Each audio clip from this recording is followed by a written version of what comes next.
So hello and welcome guys, कैसे हैं? Hope करता हूँ अच्छे होंगे। आज की इस वीडियो में हम बात करने वाले हैं कि अगर आपने एडमिशन ले लिया है, एडमिटेड वाली स्लिप आपको मिल गई है, प्रिंट कर लिए हैं, तो इसके बाद क्या करना है। कॉलेज जाना है, डॉक्यूमेंट्स वगैरह जमा करने या फिर नहीं। तो रीड मोर पर जैसे क्लिक करेंगे तो यहाँ पर एक इंस्ट्रक्शंस दिखाई दे रहा है। ओके, सो गाइस देखिए इधर तीसरे पैरा में क्या लिखा है, ध्यान अभ्यर्थी ध्यान देवें। यानी आप लोग जो यहाँ पर आवेदन किए हैं, आवेदक को अलॉटमेंट प्राप्त होने पर किसी भी आवेदक को प्रवेश शुल्क जमा करने, मूल दस्तावेज जमा करने के लिए किसी भी महाविद्यालय में जाने की आवश्यकता नहीं है।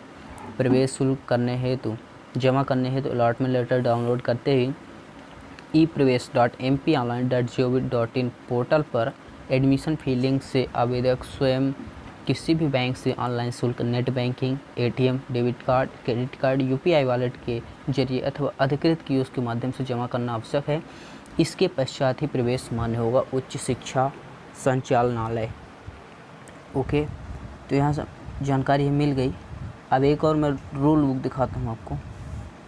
ये है गाइस, इस पैरा में क्या लिखा हुआ है 2.3.4 आवेदक द्वारा ऑनलाइन एडमिशन स्लिप का प्रिंट आउट ई प्रवेश पोर्टल के माध्यम से प्रवेश शुल्क भुगतान करने के पश्चात प्राप्त किया जा सकेगा। यानी आवेदक द्वारा ऑनलाइन एडमिशन स्लिप यानी एडमिटेड वाला जो स्लिप है, प्रिंट आउट ई प्रवेश पोर्टल के माध्यम से प्रवेश शुल्क का भुगतान, यानी जब आप फीस भर देंगे तभी एडमिटेड वाली स्लिप आपको निकलेगी वहाँ से।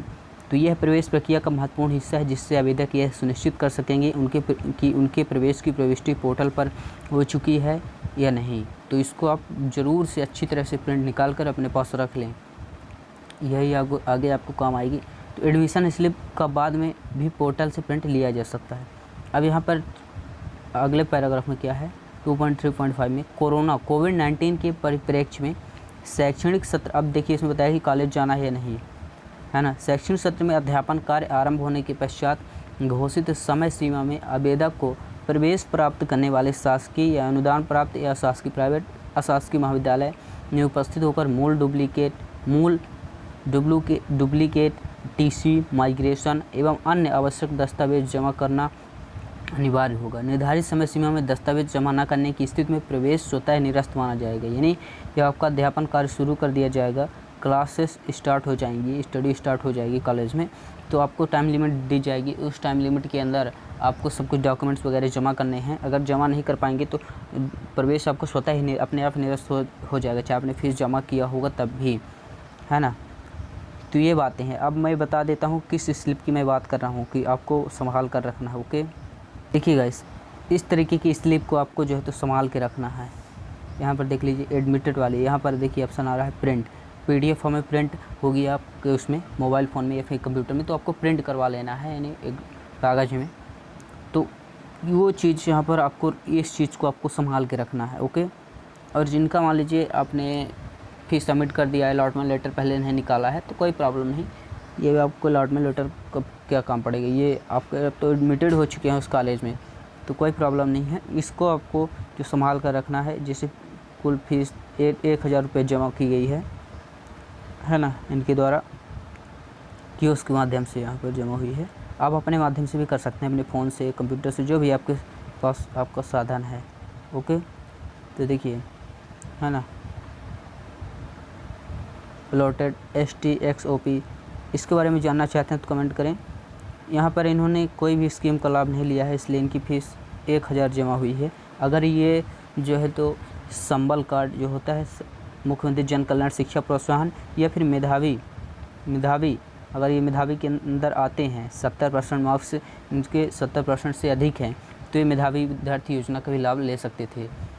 तो इन दो योजनाओं का लाभ लेने के बाद आपको ओनली 10 रुपये पोर्टल चार्ज लगे, यानी निःशुल्क आपको जो है तो प्रवेश मिल रहा है।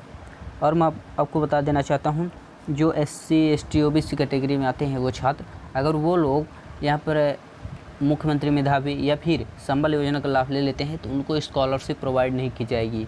स्कॉलरशिप उनको छात्रवृत्ति जो मिलती कॉलेज की तरफ से वो नहीं दी जाएगी। एक ही लाभ आप ले पाएंगे, चाहे संबल, मेधावी या फिर आप अपने SC ST OBC वाली स्कॉलरशिप लें।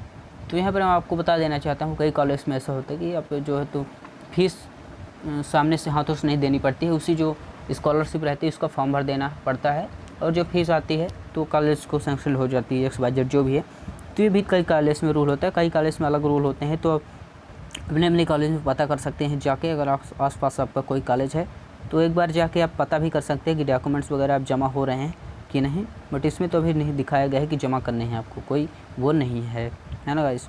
तो ज़्यादा इसके भरोसे में मत रहें, अपने कॉलेज में जाके पता कर लें कि आपका एडमिशन हुआ या नहीं, XYZ जो भी है। बाकी तो ये रूल बुक में यही सब कुछ लिखा है कि आपको अभी नहीं जाना है ना। तो बाय बाय, चैनल सब्सक्राइब करें, बेल आइकन प्रेस करें। इसी तरह की लेटेस्ट एजुकेशनल सब कुछ मैं एजुकेशन से रिलेटेड वीडियो बना रहा हूँ, तो शेयर करें अपने मित्रों में ताकि सबको ये पता चले, डाउट क्लियर हो। ओके।